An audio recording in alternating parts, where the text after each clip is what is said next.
오늘 본문을 보면은 예수님이 뭐를 받으셨어요? 세례 받으시는 장면이잖아요. 우리가 신앙생활 시리즈 시작해서 이제 1, 2, 3 하면서 유사한 이야기들을 계속 해가고 있어요. 사실은 중요한 뼈대 하나를 이 시리즈 하는 동안 다루기 위해서 계속해서 지금 말씀들을 붙잡고 있는 겁니다. 몇 달 전부터 제자라는 제목으로 말씀을 나누는데 계속 그 맥락 속에서 하나님께서 공통적으로 우리에게 두드리고 계시는 그 진리가 있는 줄로 믿습니다. 오늘 말씀에서도 세례라는 맥락으로 분명히 우리가 붙잡아야 될 그것이 있는 거죠. 누가 세례를 받으신 거예요? 여러분 세례 다 받으셨죠? 아직 지금 여기 공간에 계신 분들은 다 받으신 것 같은데 여러분 아니군요. 네. 예수님이 세례를 받는데 왜 예수님이 세례를 받으세요? 누가 당황해요? 오늘 본문을 보면은요. 그렇죠. 세례요한이 아니죠. 제가 당신에게 세례를 받아야지 무슨 당신이 제게 세례를 받습니까? 이렇게 얘기할 정도로 당황하잖아요. 그런데 우리 주님께서 뭐라 그러시냐면 내가 이 세례를 반드시 어떻게 해야 된다? 받아야 된다라고 얘기하시는 거예요. 일단 여러분 세례라는 게 무엇을 의미합니까? 골로새서 2장 골로새서 2장 12절을 보세요. 말씀이 어떻게 시작이 돼요? 너희가 세례로 그리스도와 함께 무엇이 되고요? 장사되고 뭘 의미하는 거예요? 일단 세례라는 것은 죽음이라는 거죠. 죽음. 세례는요 주님과 함께 죽고 주님과 함께 살았음을 의미하는 거예요. 죽으심과 부활을 얘기한다고요. 그러나 일단 중요한 건 부활을 이야기하기 전에 뭐가 먼저라는 거예요? 죽음이라는 거예요. 글씨 떠야죠. 옆 성도님에게 얘기합시다. 죽음이 먼저예요. 예, 물어보세요. 죽으셨어요? 여러분 어떠세요? 예수님이 뭐라고 얘기를 하셨냐면 마가복음 10장을 펴보세요. 마가복음 10장 38절을 보시면 예수님이 이런 얘기를 하신단 말이에요. 예수께서 이르시되 너희는 너희가 구하는 것을 알지 못하는도다. 내가 마시는 잔을 너희가 마실 수 있으며 내가 받는 무엇을 세례를 너희가 받을 수 있느냐라고 얘기하셨던 예수님의 이 말씀의 의미가 뭐냐면 내가 지금 가는 길이 십자가의 길이라는 길인데 내가 지금 걸어가는 이 길은 죽음의 길인데 내가 이 길을 걸어가야 모든 인류의 대속죄 사건이 구속사적 그 사건이 점을 찍는 거란다라는 얘기를 하는데 그렇죠. 그 누구도 예수님이 가시는 그 길을 가셔야만 하는 그 길을 그 누구도 갈 수는 없죠. 일단 본질적으로. 왜요? 우리 인도교 성도님이 십자가에 못 박힌다고 해서 모든 인류의 죄가 사함받나요? 그럴 수 없어요. 그것은 누가 하셨어야 되는 일인 거예요? 예수님께서 하셔야 됐던 일인 거예요. 그래서 일단 그 의미로도 얘기하신 것이지만 예수님은 어떤 의미도 이 안에 담고 있냐? 사실은 우리도 십자가의 길을 따라가야 돼요? 따라가지 않아도 돼요? 따라가야 하는 겁니다. 그렇지만 누가 먼저 가신 후에 따라가는 거예요? 예수 그리스도께서 가신 후에 따라가는 거예요. 그래서 지금 이렇게 얘기하시는 거죠. 중요한 건 일단 먼저 예수님이 명명백백히 드러내셨어요. 내가 뭐 할 거다? 내가 죽을 거다라고 하는 얘기예요. 죽음이라는 것은 대단히 중요한 개념입니다. 성경에서 왜 신이신 그가 죽음을 당해야 하는가? 여러분은 하도 많이 들어서 당연한 것처럼 느껴질 수 있겠지만 옆 성도님하고 얘기합시다. 절대 그래서는 안 됩니다. 얘기해주세요. 복음의 핵심입니다. 여러분 이것은 진짜 우리의 마음에 깊이 생각하면서 묵상할 수 있어야 되는 거죠. 오늘도 너무 신기한 건 아침에 닦으면서 제가 닦으면서 이제 다 닦고 나서 머리를 말리기 전에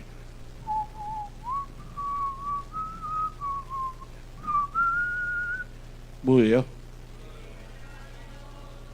네, 이거를 막 부르면서 이제 드라이하고 막 했거든요. 근데 오늘 첫 번째 곡이 주의 자녀로 산다는 것을 하는 거예요. 저는 이제 그 휘파람 불면서도 막 울컥울컥 하면서 이제 휘파람을 부르고 여러분 아까 전에 어떻게 고백하셨어요? 주의 자녀로 이런 고백을 할 수 있는 그 본질적인 근거가 어디에 있어요? 예수 그리스도께서 십자가의 길을 가셨기 때문이에요. 믿으십니까? 예수님께서 그 길을 가셨기 때문에 나도 그들을 용납하는 거 이거 고백할 수 있게 되는 거예요. 여러분 이 복음의 순서를 잘 이해하는 은혜가 있기를 축원합니다.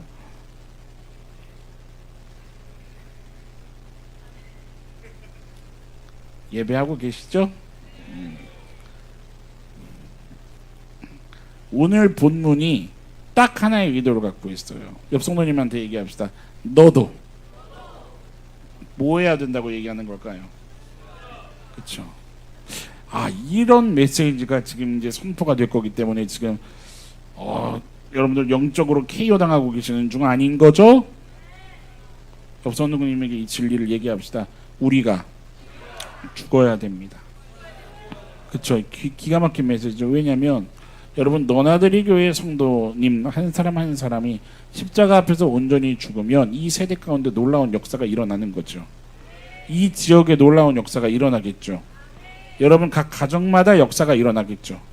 여러분들이 속한 직장에서 놀라운 역사가 일어날 거거든요. 그러니 그걸 사단이 얼마나 싫어할까요? 최고로 싫어하는 일이겠죠.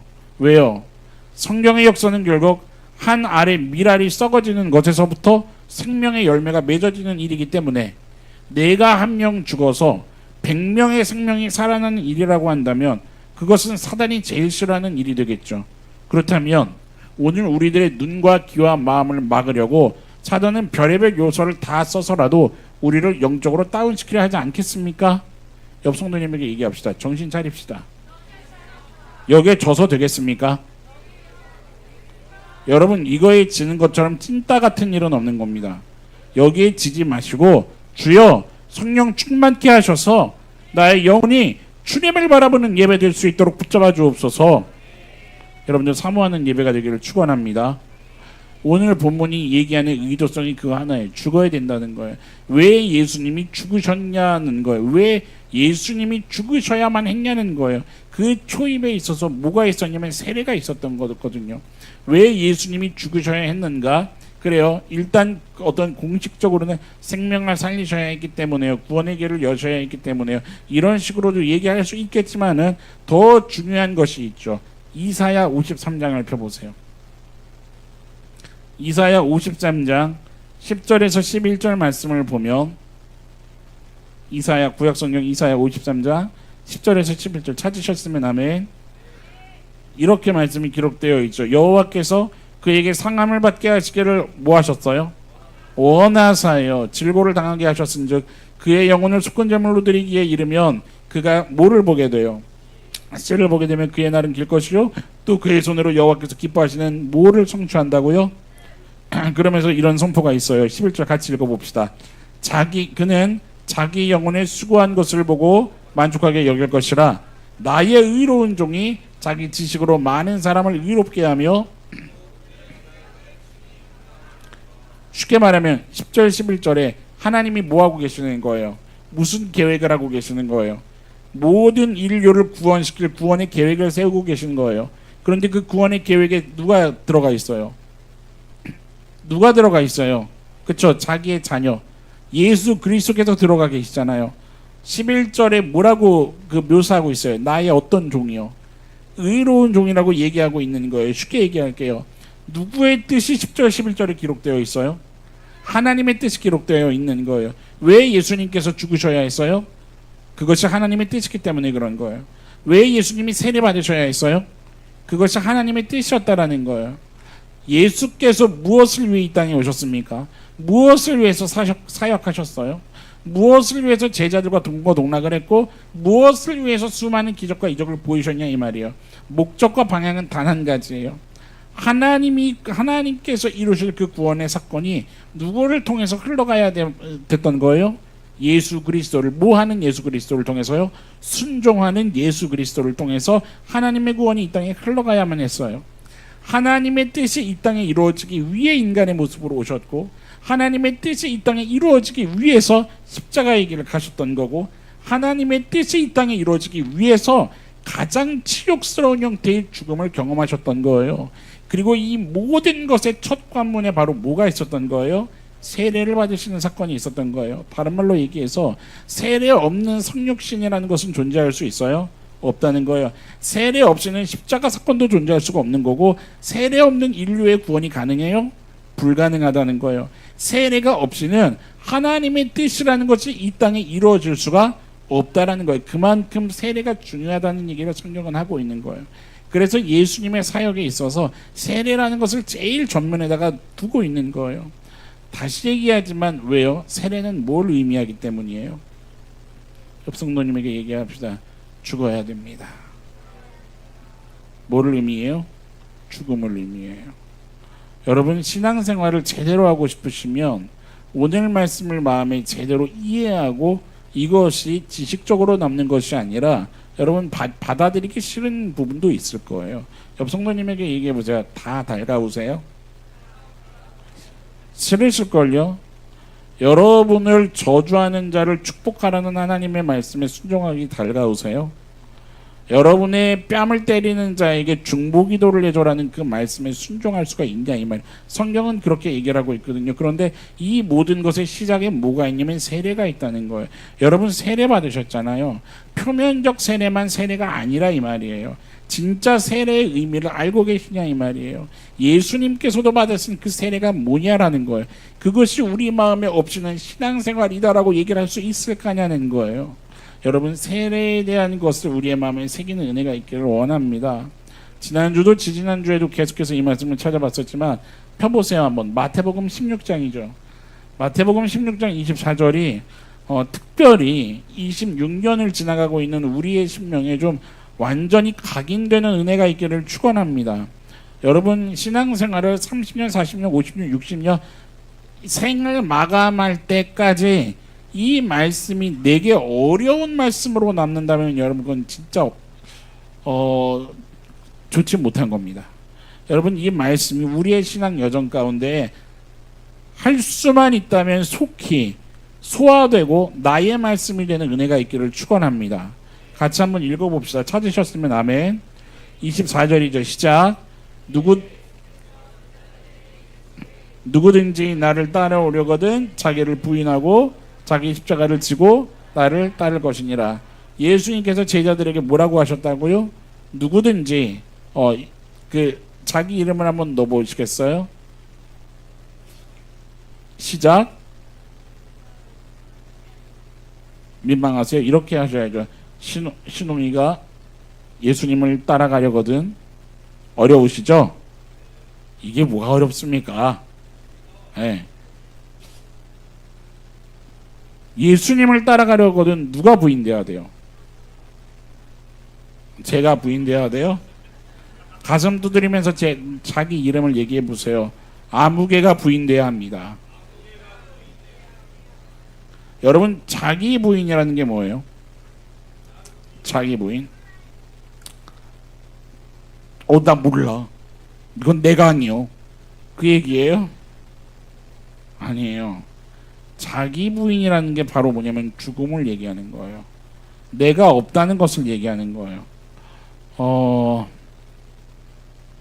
아까 세 번째 찬양이었었나요?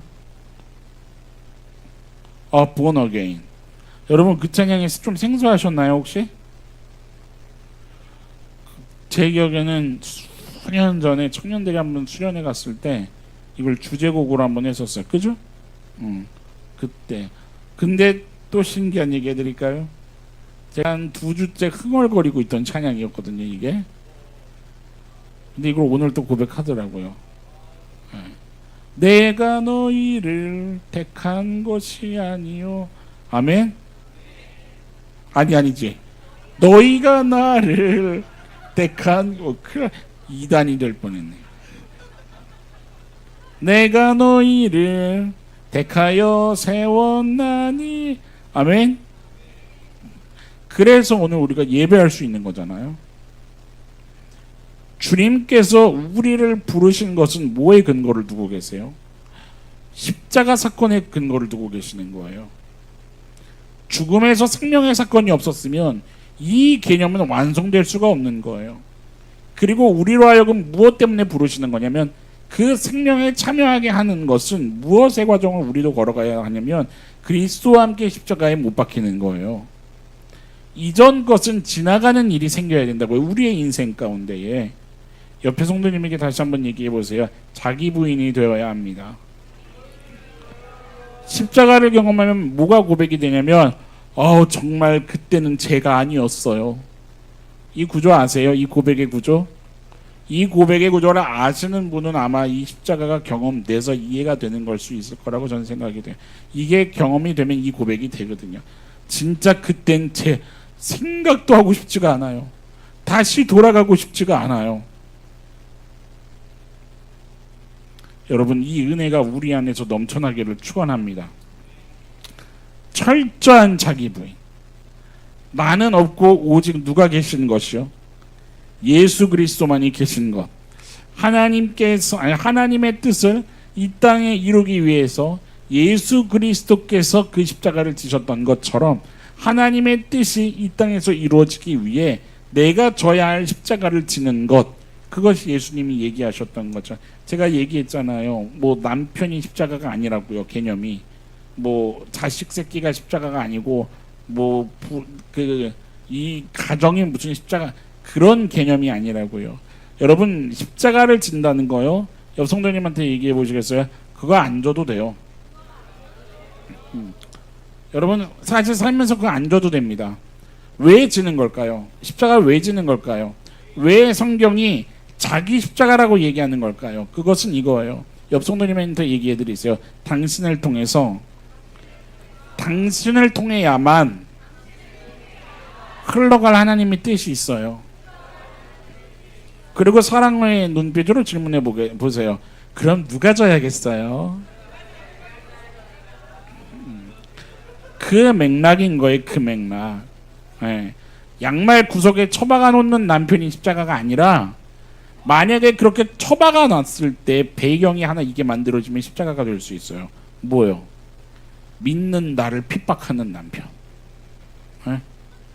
복음을 몰라서, 생활 태도를 얘기하는 게 아니라 복음을 몰라서 믿는 이를 핍박하는 남편이라면 그때는 그것이 나의 십자가로 흘러갈 수도 있는 거예요. 왜요?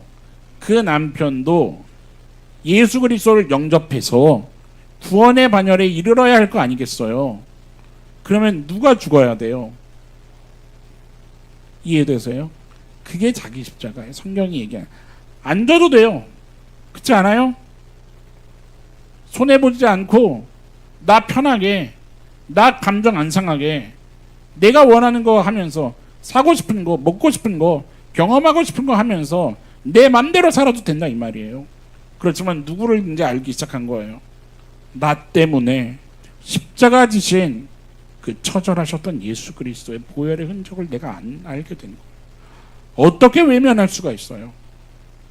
나를 용납하시기까지 나 같은 괴물을 인내하셨던 그 하나님을 알게 된 이후로 내가 어떻게 그냥 살 수가 있냐 이 말이에요. 나도 당신 위해서 살게요. 이 고백이 자기 십자가를 진다는 그거예요. 여러분, 그 길을 걸어가신 은혜가 있기를 축원합니다. 하나님의 그 뜻을 이루기 위해 십자가를 지기 위해서 철저하게 죽는 거, 그게 제자의 삶이죠. 다른 말로 얘기하면 그게 신앙인이 걸어가야 할 길이라 이 말이에요. 이것이 바로 예수님께서 걸어가셨던 길이라고 오늘 본문은 얘기하고 있는 거예요. 그 모든 시작에 뭐가 있었다고요? 세례라는 것이 있었다는 것을 여러분들 평생 잊지 않는 은혜가 있기를 축원합니다. 여러분, 세례를 받으셨다면 최소한 이 흔적을 내 몸에 지닌 성도라는 뜻을 가지고 있는 거예요. 오늘 본문에 특이한 것이 하나가 있는데, 세례 받는 그 행위를 표현하는 한 가지 단어예요. 예수님께서 이 단어를 얘기하신 것 때문에 세례라는 것에 또한 그 우리가 마음을 두어야 한 중요한 의미가 생기는 거죠. 여러분, 예수님께서요, 무엇 때문에 세례를 받으신다고 직접 얘기하셨죠? 그렇죠. 그것은 의라는 단어입니다.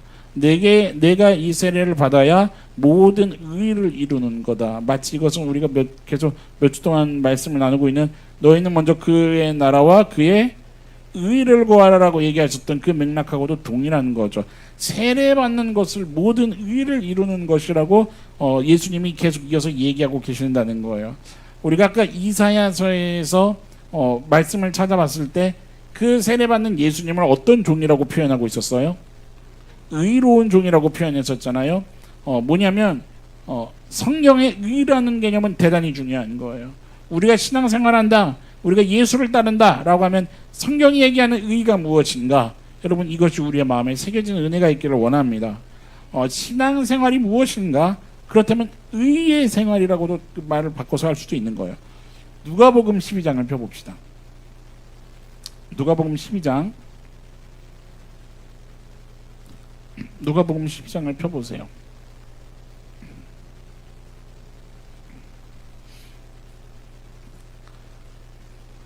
태성 집사님이 세이한테 사기를 쳤어요.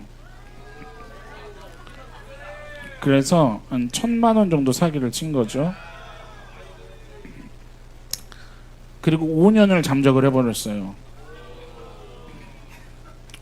근데 5년 만에 저 문을 열고 예배하러 들어오는 거예요. 일단 세이한테 묻지 않아요. 우리 교회는 누가 뭘 당하면 패밀리십이 강해서 다들 자기 사건이 돼서 여러분들한테 물어볼게요. 우리 태성 집사님 어떻게 하시겠어요, 여러분? 진정성이 느껴져요. 그래요.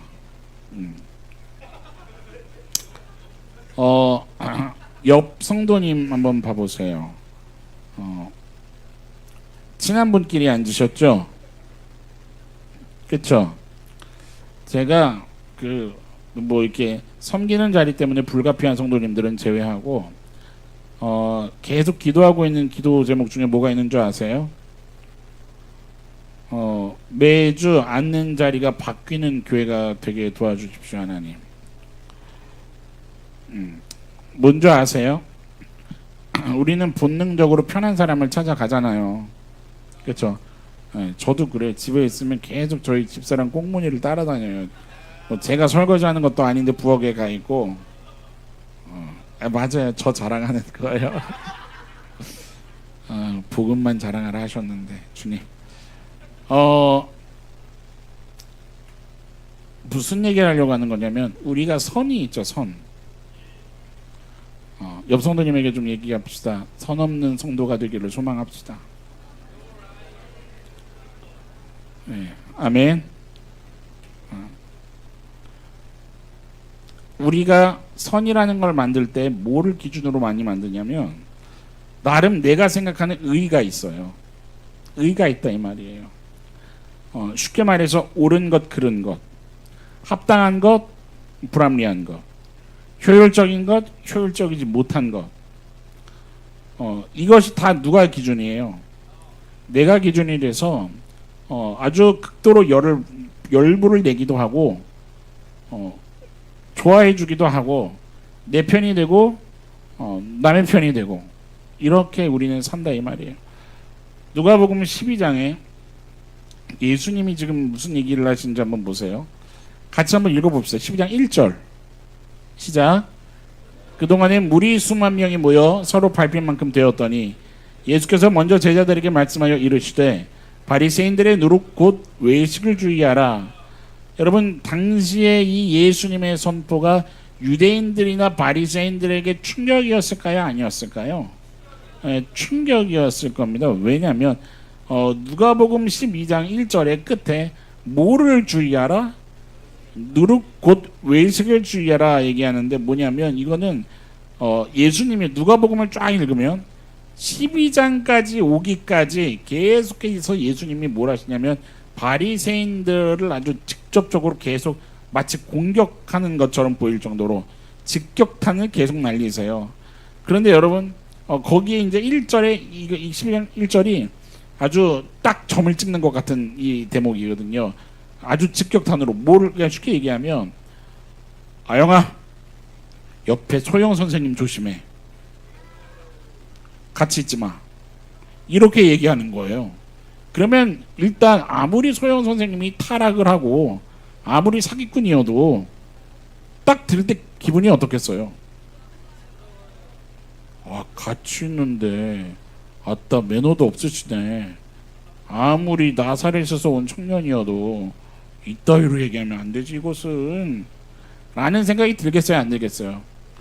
그래서 예수님을 십자가로 계속 몰아간 거예요. 그 당시에 뭐냐면 일단 그러나 바리새인들이나 이 유대인들이요 이 예수님이 지금 얘기한 누룩을 조심해라 라고 할 때 이 사람들은 그냥 바리새인이라는 사람은 성경에서 애초에 혼나고 욕먹어야 되는 집단이었던 거예요. 날 때부터 출신부터가 그런 거예요. 무조건 바리새인, 그 사람들 그냥 혼나야 되는 사람들, 이건 아니었을 거 아니에요. 누가복음 11장을 전으로 가보세요. 11장에 보면 예수님이 이렇게도 얘기하셨었단 말이야. 42절을 보세요. 화했을진저 너희 바리새인이여, 너희가 박하와 운양과 모든 채소의 11조는 들이되 공의와 하나님께 대한 사랑은 버린도다. 그러나 뭐라고 얘기하세요?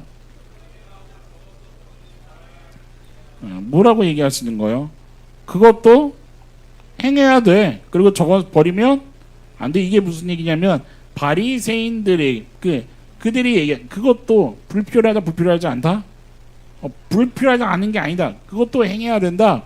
이것도 행하고, 그리고 그들이 하는 것이 옳았다, 틀렸다. 틀렸다라고만 할 수 없다. 그들에게 옳은 것도 있다는 거예요, 없다는 거예요. 그 얘기를 하는 거예요. 그런데 예수님이 시종일관 그들을 꾸짖는 이유가 뭐냐는 거예요. 왜 그들에게 계속해서 시종일관 직격탄을 날리냐 이 말이에요. 쉽게 말하면 뭐예요? 여러분, 바리새인들하면 뭐의 상징성이냐면 의를 지키기 위해 평생을 몸부림치는 사람들이에요. 그러니까 뭐냐면 쉽게 말하면 옳은 것을 하기 위해 몸부림을 치는 사람들이에요. 시대의 그 율법의 수호자들, 하나님께서 주신 그 계명을 더 세분화해서 이것이 거룩한 것이요 하면서 지키기 위해서 엄청난 노력과 수고를 했던 사람들. 그런데 중요한 건 뭐예요? 그들이 옳다고 하는 그 주장하는 행위 안에 정작 누구의 마음이 없는 걸까요? 하나님의 마음이 없다는 거예요. 하나님의 마음이요. 마치 이것은 그 탕자 이야기의 첫째 아들 이야기와 같은 거죠. 기억나세요? 그것과 같은 거죠. 누구의 마음을 놓치는 거예요? 하나님의 마음, 아버지의 마음이요.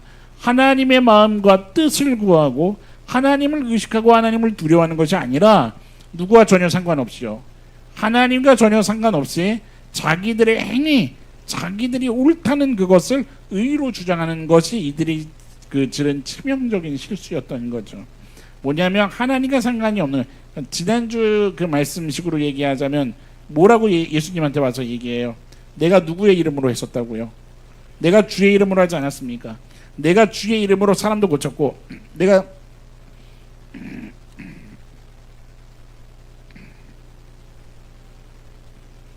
물 좀 주세요. 죄송합니다.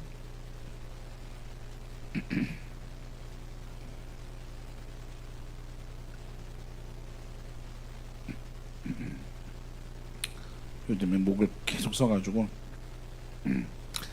누구의 이름으로 선지자 노릇을 해요? 주의 이름으로 선지자 노릇했고 주의 이름으로 하지 않았습니까? 근데 예수님이 뭐라고 딱 얘기하세요? 아니야. 뭐를 행하는 자들아라고 얘기하세요? 불법을 행하는 자들아라고 얘기하는. 그 성경에 나오는 불법이라는 개념이 뭔지 아시잖아요?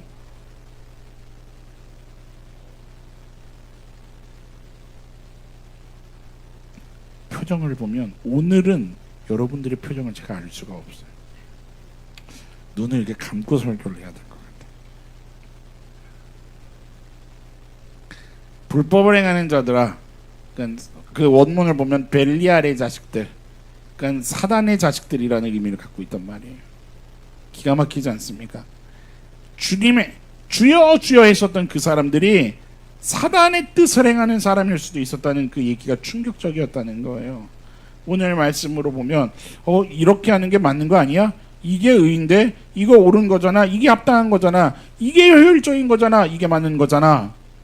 그런데 그것이 전혀 하나님의 뜻과 상관없는 것일 수 있다라는 얘기예요. 여러분들 마음에 묵상하면서 들으셔야 돼요. 여러분 각자 적용하면서 응용하면서 나의 삶에 내가 지금 무엇을 붙잡고 걸어가고 있는가, 이것을 생각하면서 들으셔야 된다 이 말이에요. 여러분, 예수님이 뭐라고 얘기하세요? 그거는 아니다. 너희들이 했다는 그거하고 하나님과는 전혀 상관이 없다라는 얘기를 하고 계시는 거예요. 뒤집어 얘기하면 누가 생각하는 게 있다는 거예요? 하나님께서 생각하시는 게 있다는 거예요. 여러분, 우리가 그런 기도하지 않습니까? 하나님의 뜻이 하늘에서와 같이 땅에서도 이루어지기를. 옆 성도님에게 진짜 원하세요? 여러분, 진짜 그걸 원하십니까? 진짜 원하세요? 그렇다면 옆 성도님에게 다시 한번 얘기합시다. 그러면요, 우리 죽읍시다.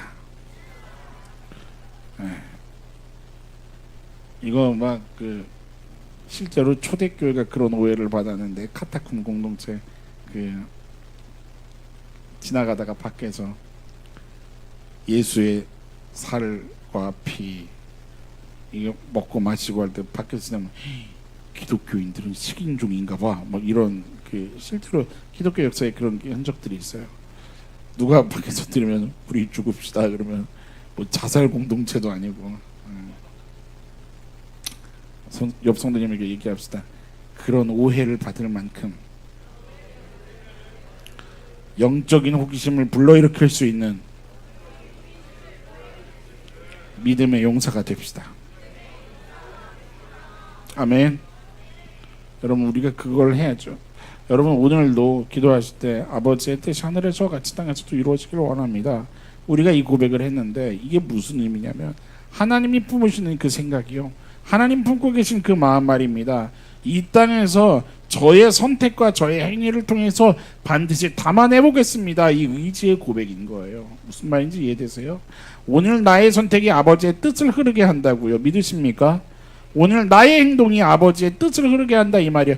별안간 하나님이 그냥 막 상황이 아닌데 갑자기 삥 하고 나타나셔서 내 뜻이야 하면서 막 우리에게 보이시는 그게 아니라 우리의 행위를 통해 아버지의 뜻을 보이신다고요. 우리의 언어를 통해서 아버지의 뜻을 보이신다, 이 말이에요. 이해되세요? 옆 성도님이 누구예요?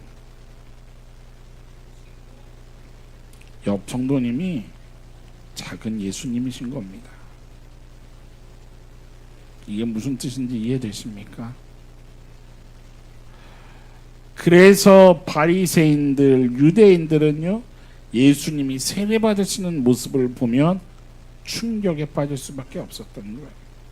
왜냐하면 그들이 생각하는 의인은, 제자들도 기대했던 의인은 어떤 의인이었냐면, 소위 말해서 아주 빛나는, 광채가 빛나는 그 백마를 타고 머리에 왕관을 쓰고 그 찬란한 검을 휘두르며 왕의 옷을 입고 불의한 것은 탁 잘라내버리고 그 힘의 통치, 명예와 권세와 그 위엄을 가지고 당당하게 약육강식의 가장 최상의 포식자의 모습으로 그렇게 나타나서 그들에게 정치적인, 경제적인, 사회적인 그 구원을 주기를 원했었던 거죠. 모든 속박에서 벗어나게 해주기를. 근데 예수님은 그 모습으로 오신 게 아니었거든요. 나귀를 타시고 가장 낮은 말 밥통에서 태어나셨고, 그리고 세례를 받으시는 사람 앞에 앉아서, 세례 요한이라는 그 앞에 앉아서 세례를 받으신 그분이 예수님이셨다는 거죠. 여러분, 오늘 우리가 붙잡는 신앙생활의 결이 이 예수 그리스도의 결과 무언가 다른 것 같은데 라고 오늘 만약 묵상이 되신다면 여러분 마음속에 부르짖을 수 있기를 소망합니다. 아무개야 깨어, 나의 영이 깨어 주님을 바라보라. 걸어가야 할 그 신앙의 여정을 제대로 걸어갈 수 있는 은혜가 있기를 축원합니다. 옆 성도님에게 좀 축복합시다. 당신의 삶이 축복의 통로가 되기를 원합니다. 아멘이십니까? 그렇게 돼야 된다는 거, 성경이 그 얘기를 하고 있는 거예요. 연약한 죄인으로 세례를 받는 그 모습, 스스로 죽음을 자처하고 손해보기를 감수하고 낮아지는 그런 모습, 예수님이 보여주셨던 그 모습이요. 그런데 그것을 원한 게 아니었거든요, 그 사회가. 그리고 우리도 원하지를 않잖아요. 그러나 기도하기를 소원합니다. 주님, 우리의 의가 주님을 닮기를 원합니다. 여러분, 우리의 의는 자꾸만 뭘 타이틀로 거느냐면 옳은 거, 합리적인 거, 옳고 그르고 바른 것. 사람들은 그거를 얘기하는 거예요. 어떤 사회적인 통념이나 이념에 의해서 그러기도 하고, 어떤 공동체의 규범과 사회 법규에 의해서 그 옳은 것을 만들어 놓기도 하고, 혹은 내 경험이나 어떤 지식 이런 거를 통해서 옳은 것이 뭔지를 개념을 정리하기도, 저마다 나름의 그 기준과 어떠한 틀로 인해서 옆 성도님한테 얘기해 보시겠어요? 그게 맞는 거 아니야? 이런 표현 하시잖아요. 그죠? 그런 표현이요. 제가 이거를 사진을 찍어서 가져오려고 했다가 깜빡했어요. 그렇다고 다시 집에 가서 찍을 수가 없었어가지고 저희 집에 작년에 에어컨을 달았잖아요. 에어컨을 달았는데 제 성격? 근데 이제 저도 아닌데 이건 일반적이지 않다고 이제 제 아내하고 여보 어때요? 하면서 막 대화가 있었어요. 그게 뭐냐면, 여러분 상상을 좀 해주세요. 저희 집에 오셨던 분들은 기억하고 계실지 아마 모르겠어요. 에어컨이 이제 붙어 있는데 전선이 어떻게 혹시 콘센트에 꽂혀져 있는지 본 적 있으세요? 전선이요, 에어컨에서 딱 나와서 이게 바닥에 쫙 가서 콘센트에 가서 꽂혀진 게 아니라 무슨 그 고무줄 줄넘기 해야 되는 것처럼 그 에어컨에서 콘센트로 대각선으로 이렇게 쭉 가가지고 저희 앞에 벽이 전선이 그렇게 너저분하게 되어 있어요. 저희 아내는 저게 너저분한 거예요? 제 눈엔 아무렇지도 않아요. 그래서 알겠어요 하고 1년을 그냥 살았어요. 이번 연도까지. 그 아마 저희 가족은 그래도 좀 아실 거예요. 저는 짤 없어요. 그게 뭔 말이에요. 근데 그렇지. 근데 이제 또 큰 소리 내고 싶지도 않고. 그래서 참았어요. 그래서 이제 이번 여름이 이제 오니까 에어컨의 계절이 오고 있잖아요. 그래서 에어컨을 이제 틀 준비를 하려고 어제도 이제 막 우리 애찬부 막 헌신하시고 에어컨 이제 막 이렇게 하고 해야 되는데, 오랜만에 그 앞을 봤더니 또 눈에 그 전선이 이제 많이 들어오는 거야. 근데 이제 그때 우리 동교 성도님이 같이 앉아서 티타임을 갖고 있었어요. 저희 아내가 같이 이제 앉아서 막 얘기하다가 여보 내가 다음 주에는 LG에다가 전화를 해볼까 해요. 왜 하지 마세요. 아니 얘기는 할 수 있잖아요. 내가 뭐 이렇게 무조건 해달라 하고 하지 않을게요. 그리고 소리 언성 안 높일게요. 그리고 거기서 뭐 어쩔 수 없다 하면 그냥 저렇게 살죠 뭐. 근데 말은 할 수 있지 않아요. 말은 저거는 누가 봐도 저거는 정상적으로 붙어 있는 게 아닌 것 같은데, 그 한국의 세 손가락에 꼽히는 대기업에 이렇게 와서 이렇게 하는 거면 마감까지 잘 해줘야 되는 게 맞지 않아요? 하면서 이제 제가 동교야, 너가 객관적으로 한번 생각해 봐봐. 너는 어떻게 생각해?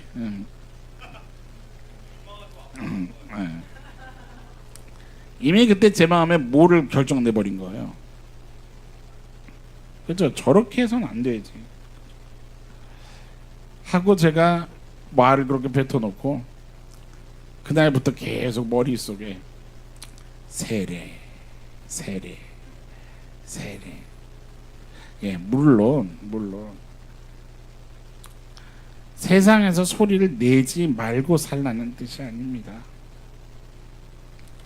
왜 내는가? 그리고 가령 나의 내는 소리를 통해서 상대의 심령이 상하게 된다면 생각해 봐야 되지 않겠냐 이거예요. 누구 앞에 서서 이것을 묵상하는 겁니까? 세례 받으셨던 예수님을 바라보며 이 묵상을 하는 겁니다.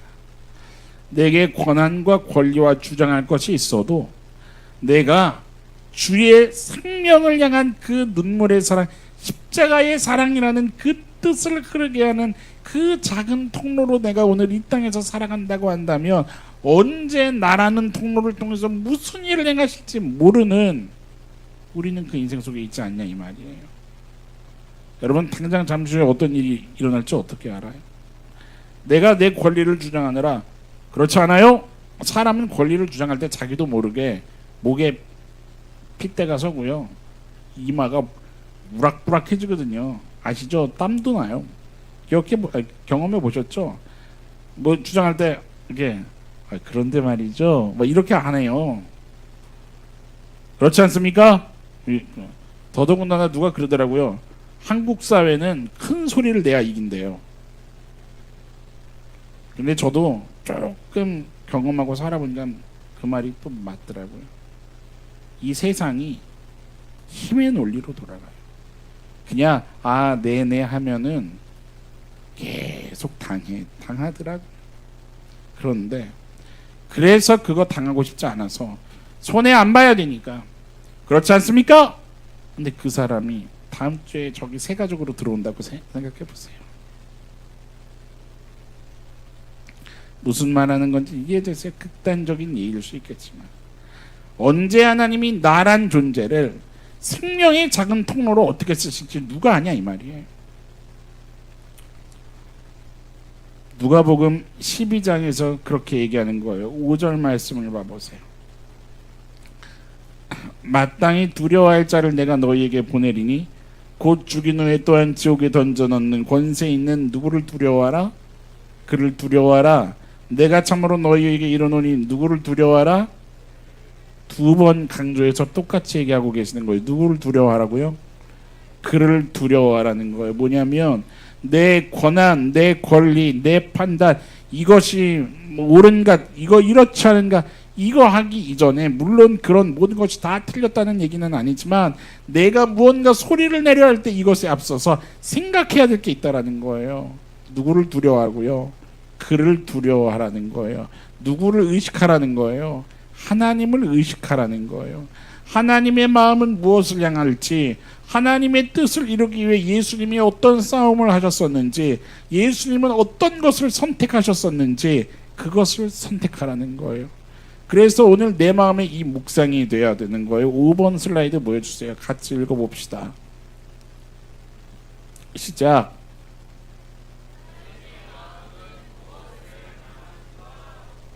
다음 거 시작.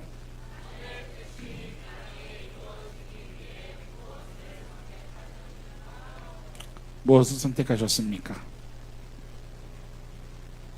세례를 선택하셨습니다. 믿으십니까? 신앙생활의 기본은 내 권한과 권리를 주장하는 그것이 아니라 하나님이 하실 일을 위해서 기꺼이 죽어지고 썩어지는 일에 내가 뛰어들기를 결단하는 것, 그것이 신앙생활의 기본인 줄 믿으시기 바랍니다. 오늘 본문이 그 얘기를 하는 거예요.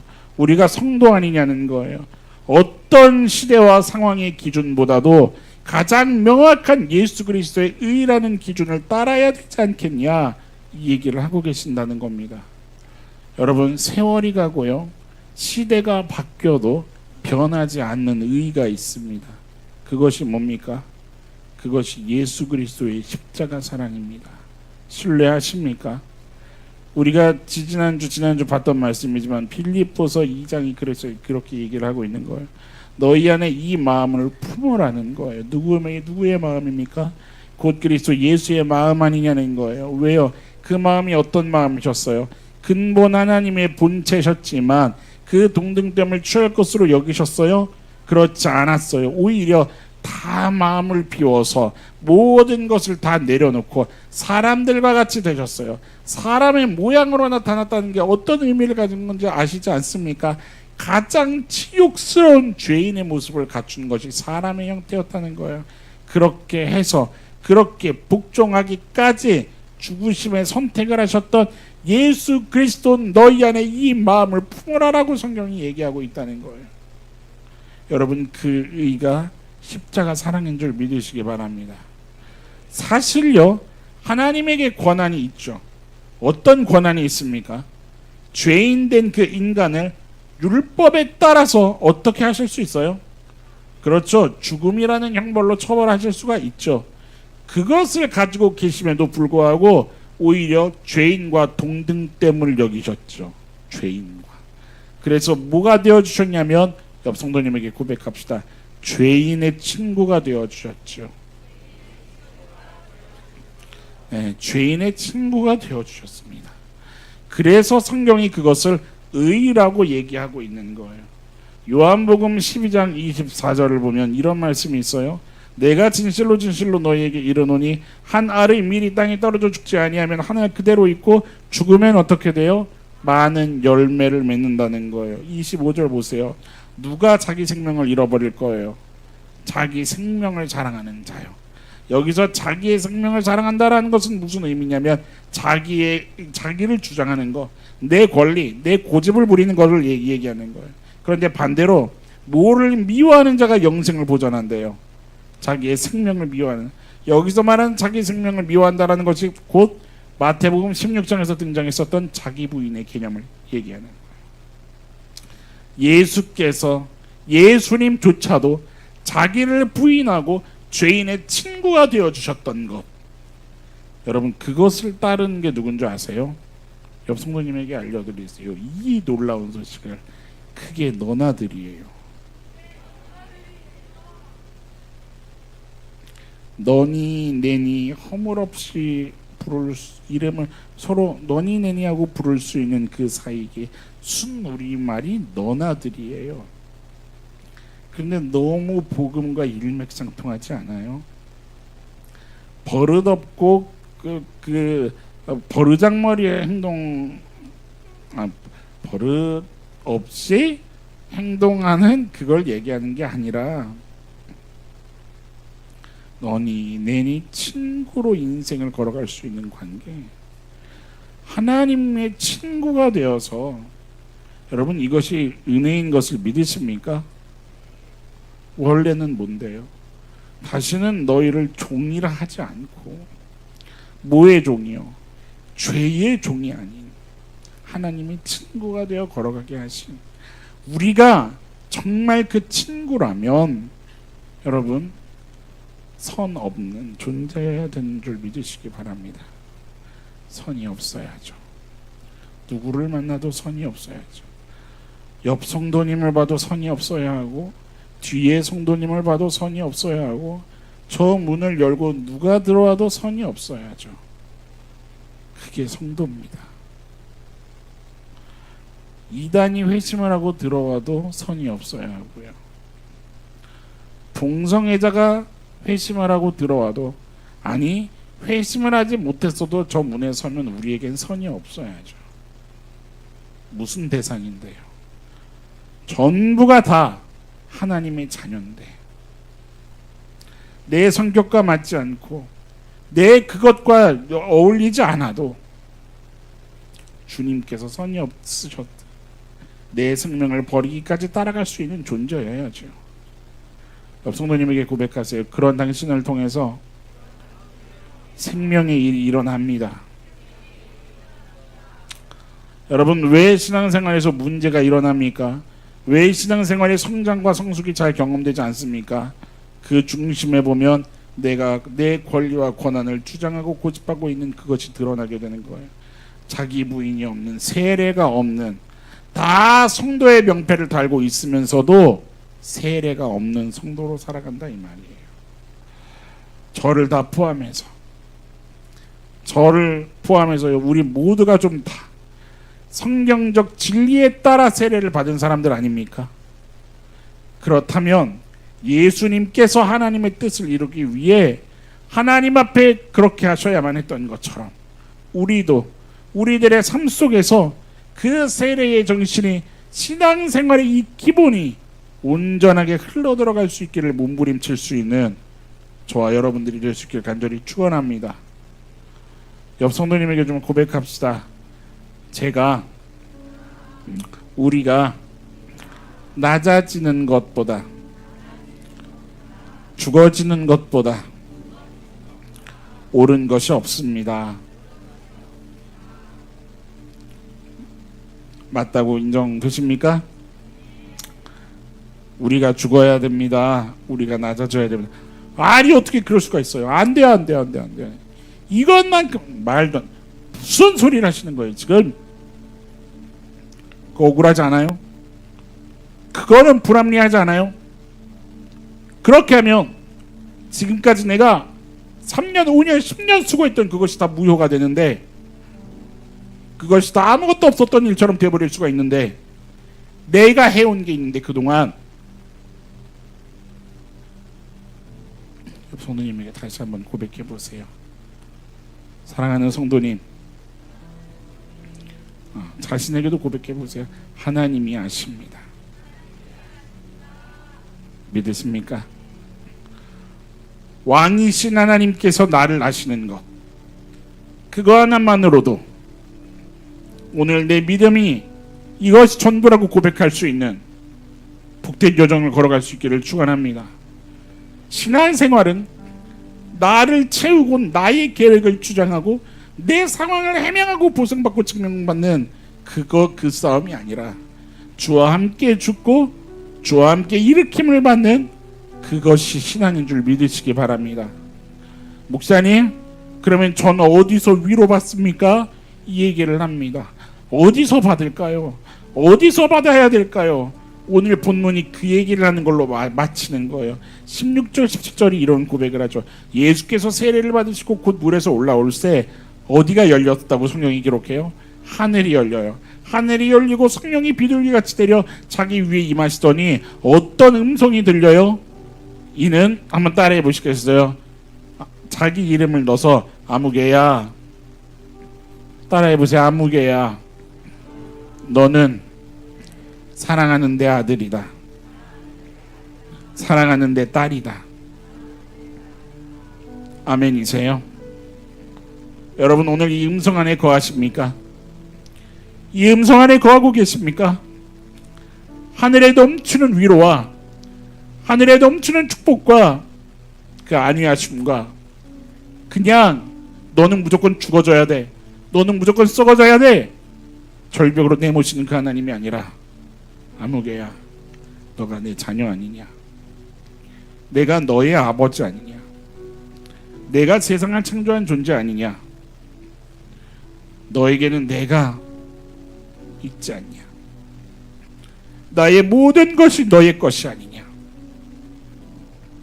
너는 언제나 나와 함께 있으며 나의 모든 것을 누릴 수 있는 그런 존재 아니냐. 그러니 아직은 나와 조금 거리가 있고, 그리고 내가 좀 살리고 싶어하는 그를 위해서, 내가 좀 회복시키기를 원하는 그 땅에서 썩어지고 죽어지는 그 일을 좀 감당해 주겠니? 요청하시는, 세례 받으셨던 예수님의 그 절절한 음성에 우리의 마음을 두고 우리의 생각과 판단을 두고, 그렇습니다 주님, 이제 내가 사는 것은 내가 사는 것이 아니요, 내 안에 사시는 예수께서 사시는 것입니다. 이 고백을 드릴 수 있는 믿음의 너나들이 교회 모든 성도님들, 오늘 예배하는 모든 성도님들의 결단이 될 수 있기를 주님의 이름으로 간절히 축원합니다. 여러분, 자녀가 십자가만 바라보며 감당하는 그 싸움, 그 눈물, 우리 하나님 아십니다. 아시고 인정하시며 얘기하시는 겁니다. 이는 내 사랑하는 아들이라. 나만 감당하고 나만 눈물 흘리고 나만 아파하고 나만 힘든 것 같았는데 우리 하나님이 나를 알고 계셨고 자녀라 인정하고 계셨고 나보다 더 많은 눈물로 넘어지지 않기 위해서 중보하고 계셨던 하나님임을 보게 되는 그런 믿음의 걸음을 우리 모두가 좀 걸을 수 있게 되기를 간절히 축원합니다. 이 말씀으로 오히려 완벽한 힘을 좀 얻으시고 담대하게 세상을 향해서 믿음의 걸음을 뗄 수 있는 주의 강한 용사들로 살아내시기를 주의 이름으로 축원합니다. 우리 복음성가를 좀 함께 고백하시면서 오늘 주님 앞에 드려야 할 고백과 결단, 내가 놓쳤던 그 고백, 다시 붙잡아야 할 것이 있다면 주여 내가 붙잡을 수 있도록 내게 믿음 허락하여 주옵소서. 정말 우리 아까 찬양했었던 것처럼 정말 모든 나의 삶에, 나의 모든 삶에 주님을 찬양하는 삶이 될 수 있도록 우리 아까 그 고백 가사에 랄라라 랄라라 있었잖아요. 랄라라라 맞죠? 아까 노래로만 고백한 게 아니라 여러분들이 힘든 일을 맞았는데 드라마 보면 왜 그런 장면 있잖아요. 마음속으로 한번 여러분 상상해 보세요. 너무 상황은 벅차고 힘든데 내가 주님 바라면 하늘 바라면서 라라라라라라 걸어간다고 생각해 보세요. 감동적이지 않으세요? 이 감동과 이 감탄, 이 경탄, 하나님을 향한, 나의 생명을 살리신 그 하나님을 향한, 여러분 내 생명 살리신 것만으로도 만족스럽지 않으십니까? 그 구원의 감격의 회복이 있기를 주님의 이름으로 축원합니다. 주여, 내 안에 회복이 있게 하여 주옵소서. 내가 주와 함께 제대로 진짜 세례받는 성도가 되게 하시고, 진짜 주님으로 삽니다. 내가 주님이 아니면 안 됩니다. 이것을 고백할 수 있는 그런 믿음의 용자들이 좀 되기를, 우리 찬양을 좀 고백하시면서 이 시간에 주님 앞에 그 본질의 부르짖음을 좀 우리 함께 했으면 좋겠습니다. 우리 같이 좀 찬양하며 나아갑시다.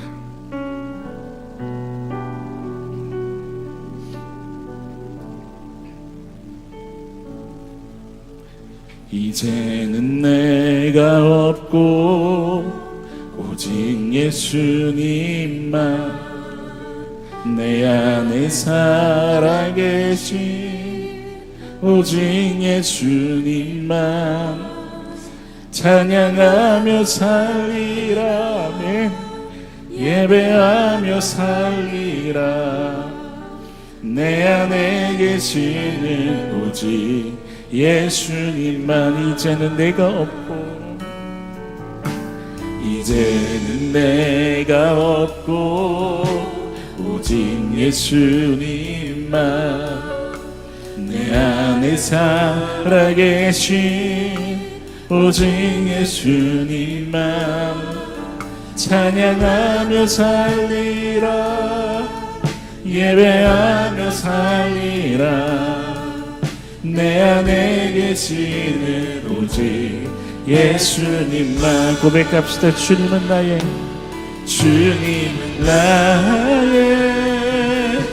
아바 아버지, 내 상한 영혼 만지시고 주님 나를 붙잡아 주옵소서. 주님은 나의 하늘아버지, 나의 모든 것 주님께 맡기리. 주님은 나의 아바 아버지, 내 상한 영혼 만지시고. 여러분 소망하면서 고백합시다. 주님은 나의 하늘아버지, 나의 모든 것 주님께 맡기. 이제는 내가 없고 오직 예수님만 내 안에 살아계신 오직 예수님만 찬양하며 주님만 찬양하겠습니다. 주님만 노래하며 주님만 예배하겠습니다. 우리의 삶을 주님 붙잡아 주옵소서. 오직 예수님만. 여러분 그렇게 고백하시겠습니까? 그 결단으로 나아갈 때에 우리들의 상한 영혼을 치유하시는 줄로 믿습니다. 우리 그 믿음에 우리의 삶의 모든 것을 걸고 좀 함께 고백하며 나아갑시다. 이제는 내가 주님과 함께 십자가 위에 아멘 죽었으니 이제는 내가 산 것 아니요 산 것 아니요 내 안에 주님이 사신 것.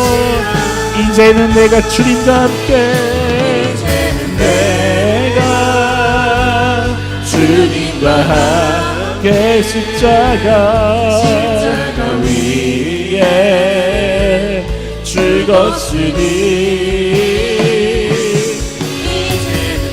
아멘 아멘 산도라니요 내 안에 주님이 사신 것이라 결단하며 고백합시다. 이제는 내가 없고 오직 예수님만 내 안에 살아계신 오직 예수님만 찬양하며 살리라 예배하며 살리라 내 안에 계신 오직 아멘 주님은 나의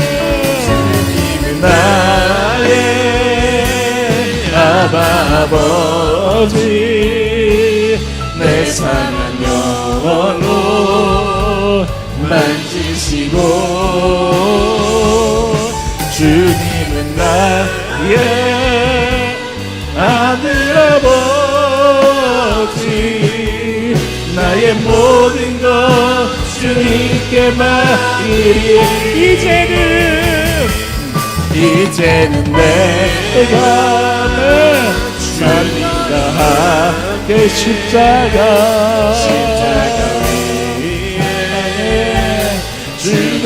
죽었으니 이제는 내가 산도라니요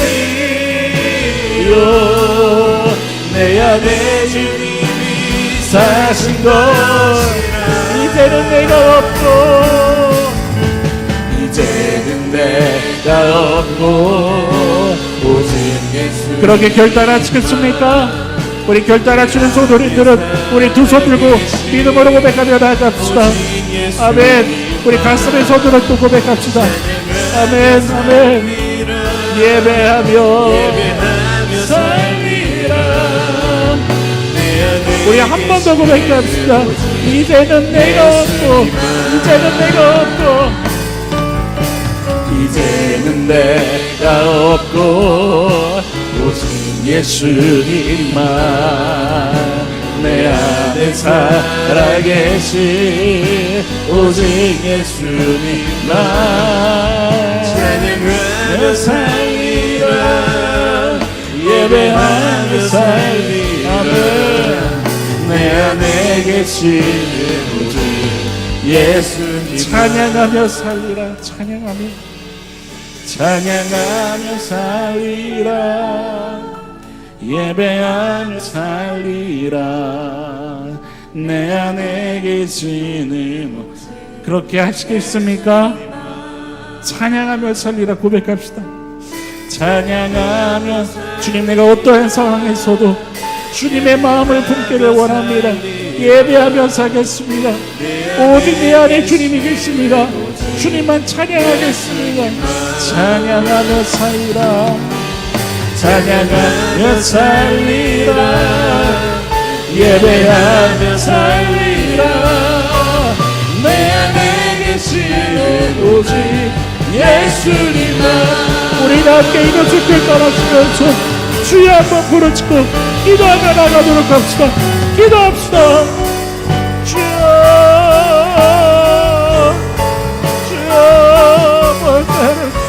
주여 하나님 우리들의 마음이 깊은 곳에서부터 주님을 향한 경외와 그들과 사랑이 주님 온전히 회복되기 원합니다. 내 인생 가운데의 세계를 주여 복음의 끝을 위해 내 발전 위에 서서 주여 믿음의 길을 걸어가는 날이기 원합니다. 하나님 아버지 안에서 주여 항상 날 소리 우리 주님 아시고 헤아리시고 주여 하나님의 사들의 위로와 사랑으로 주여 믿음의 강한 용사되어서 주여 저 전성이 이를 때까지 일상과 따여빠지 않고 주여 오직 하나님의 뜻을 따르며 주여 모든 생활 속에 나르는 모든 예수 그리스도가 살아계신 주여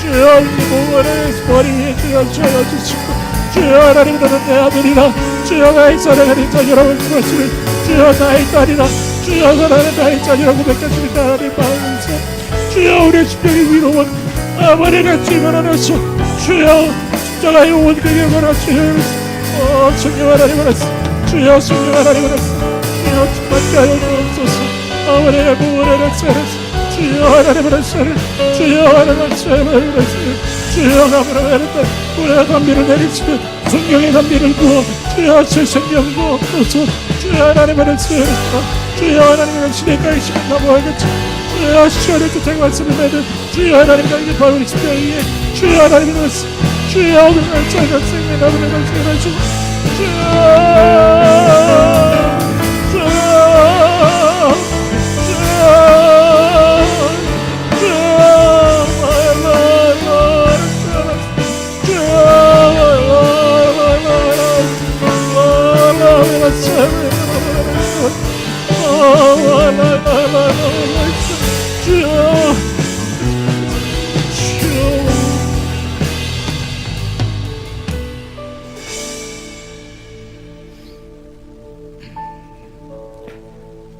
참되신 사랑의 언약